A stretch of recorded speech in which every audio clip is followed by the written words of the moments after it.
Those who face eternity easily forget what a lifetime means, what an ending means. You know it doesn't have to be this way. No, Kunavine, it does. They need me. Welcome to End of Dragons Daily, the community back and forth show in which your messages can be a part of the show. We discuss fun stuff to do with the upcoming expansion and also general Guild Wars 2 related topics. Today we'll be looking a little bit more at the warrior, rounding up some of those messages, and I have a cool idea for a topic on the next part as well. And just so that you guys know, I don't want to do all the elite specializations in like one big block.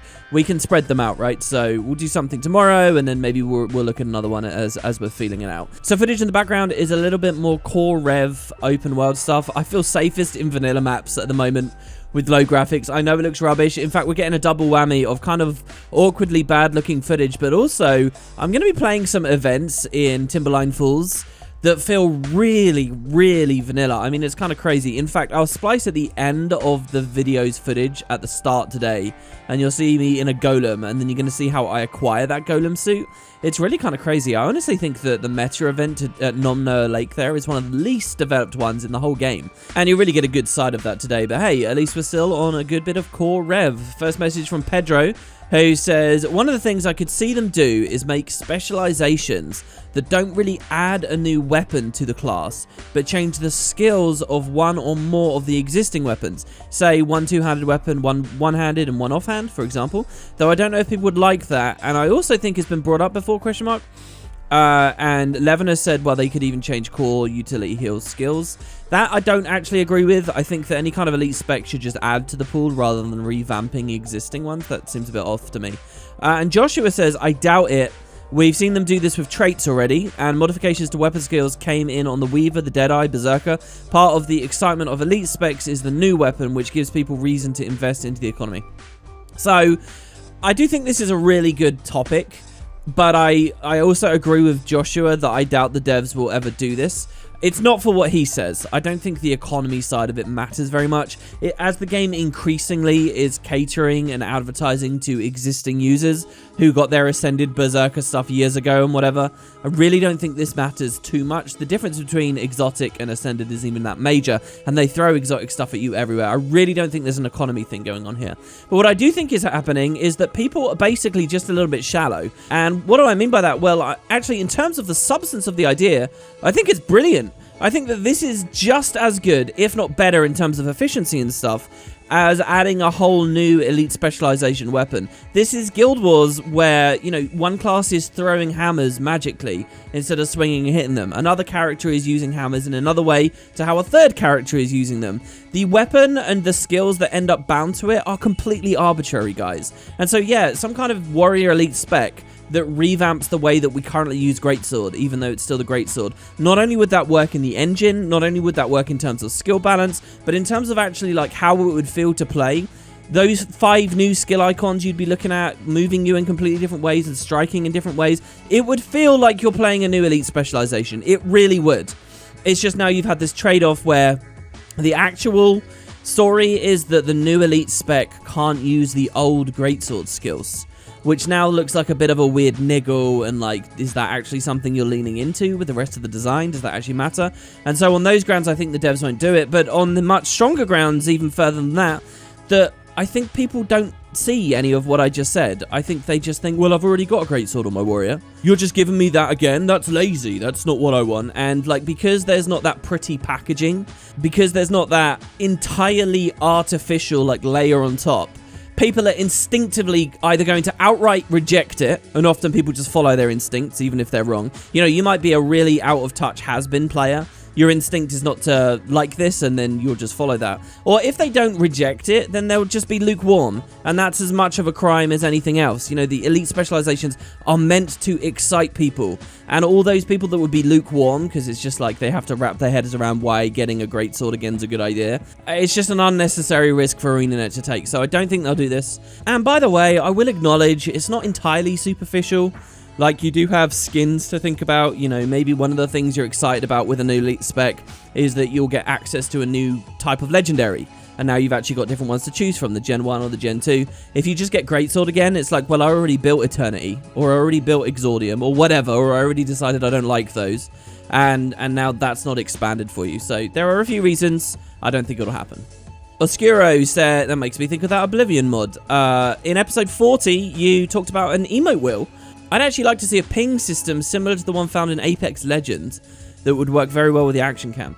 I don't know how Apex does it, and I don't know why integration with the action cam is that important. I guess the mouse being bound to camera looking around is kind of the complicated thing here. But you do want to consider that PvP already does have like a ping wheel. And I've kind of always wanted to see them utilize that a bit more in the other areas of the game, or that at least more people knew about it. In fact, can you use the ping wheel in other sections of the game? The idea of a purely social, though, emote wheel that you can then actually sell these icons on the gem store and stuff. I did mention that in that episode. I'm glad to see a response. Not many people seem too captivated by it, but I really do think it could do wonders for Guild Wars, even if it does mean even more shiny, crazy stuff starts popping off on our screens. I'm sure there'd be options to cull it away or disable it entirely if you wanted. Danny has a message that I want to spotlight because so many of you have this idea, and I think it's a good idea, and, you know, maybe it's a good idea for ArenaNet to even pursue. At this point, I've seen so many people excited about it. He says, it would be interesting to see the Warrior's Adrenaline be used in a way that uses both hand weapons when you're dual equipped, like having a shield or a torch burst. Or a second burst skill when you have two-handed weapon, where each skill would have a separate cooldown like full counter does. Would give some flavor to using both a burst or bringing more meaning to hybrid builds. Yeah, I really like this idea. I kind of feel like it treads a little bit on the Berserker, because I do feel like one of the fundamental joys of the Berserker is experiencing a ton of new burst options. And what you're saying here basically does mean that you're going the whole arsenal of warrior weapons and adding a new burst, right? Because now you've got to make the mace offhand burst and the axe offhand burst, and you're doubling up for all of the existing two-handed weapons and so on. So you're kind of doing the same thing again a little, but I like the idea that somebody else suggested this. I'm sorry, I don't have your message to go on screen. I like the idea of bumping up to 4 tiers of adrenaline. And you know how Spellbreaker is capped at 1 whenever it uses its adrenaline? Maybe you're capped at 2 for this, and you can kind of choose. Do you want to use the offhand burst for 2, and then double up straight away with the main hand for the other 2? Or do you want to balance and juggle them out? And yeah, this would actually maybe do some fun stuff with the whole dual wielding concept. It is one of my favorite traits, dual wielding on the Warrior's Arsenal. Unfortunately, it doesn't stack with quickness, so it's a little bit rough. And having a specialization that's all about really using a lot of these weapons and being ambidextrous to a certain degree is a fun one. Maybe it's not bad if it steps on the toes of the Berserker, if one of the most fun things about the Berserker was these new abilities, and well, here you have them again. In the past, I might have been leery of something like this and said it's too much work for them, too many buttons, because then they've got to do all the utilities and the new weapon and its double bursts. But I mean, we have seen that for certain specializations in the past, they've gone crazy with it, and they've really added a ton of abilities, so why not here? I asked what the writers were. Klavik Kazga has a bit of a history lesson for me. The writers were light cavalry with arquebuses and pistols in the pike and shot era. For a short period of time, they were widely used for tactics like the caracole, a formation that shoots as it turns around.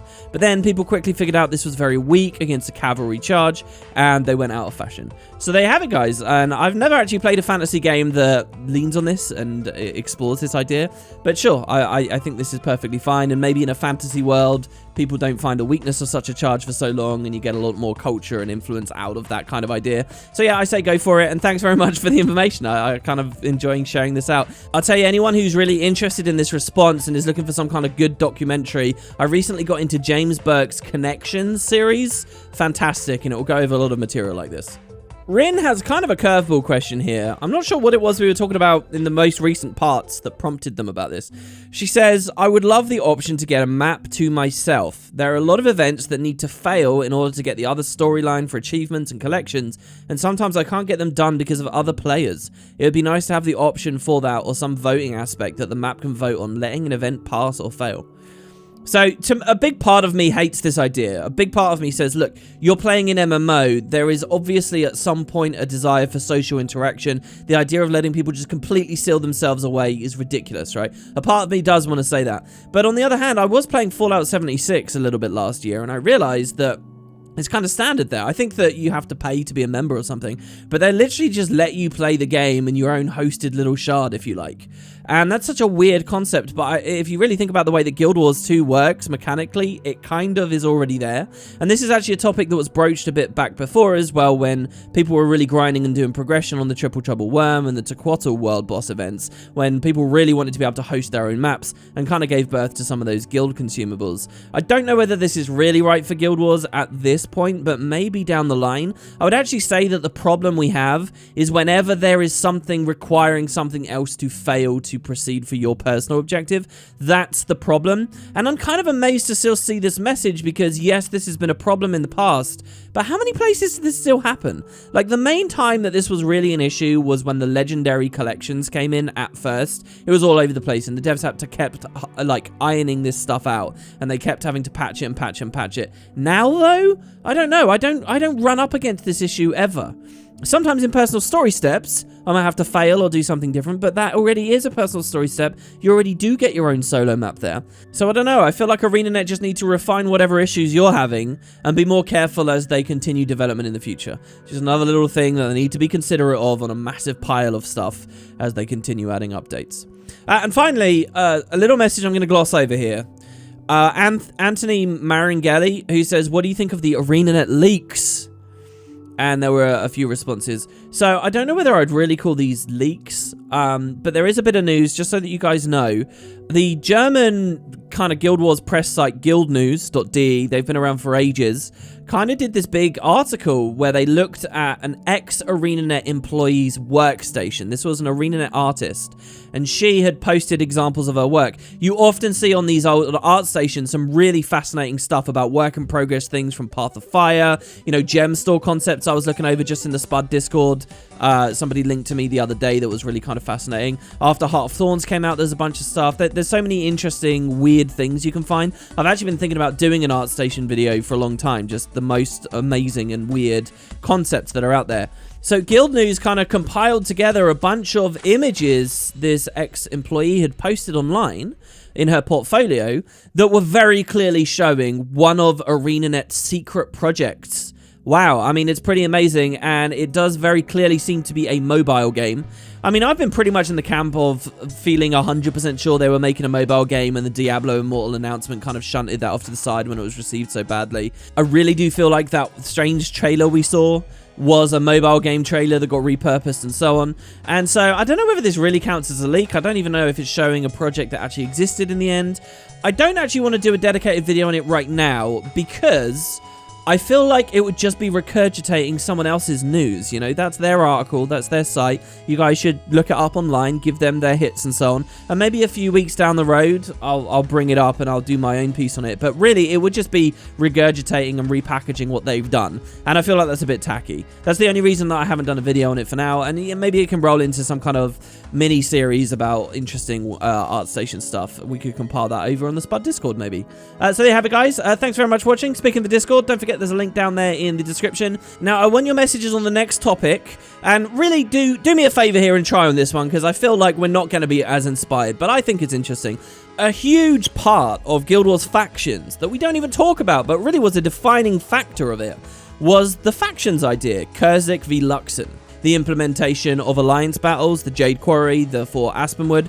How do you think that these influences are going to get rolled into Guild Wars 2, if at all? Does this mean that this expansion is going to have some kind of good thing for World vs. World? And I know a few weeks ago we were talking about World vs. World, but do you think they're going to lean more into this whole factions idea? Is that going to be apparent in any way with this X-Pack? And if they do revisit a big concept like alliance battles, what are you guys looking for? Is this the moment where Guild Wars 2 finally gets in-game dueling, for example?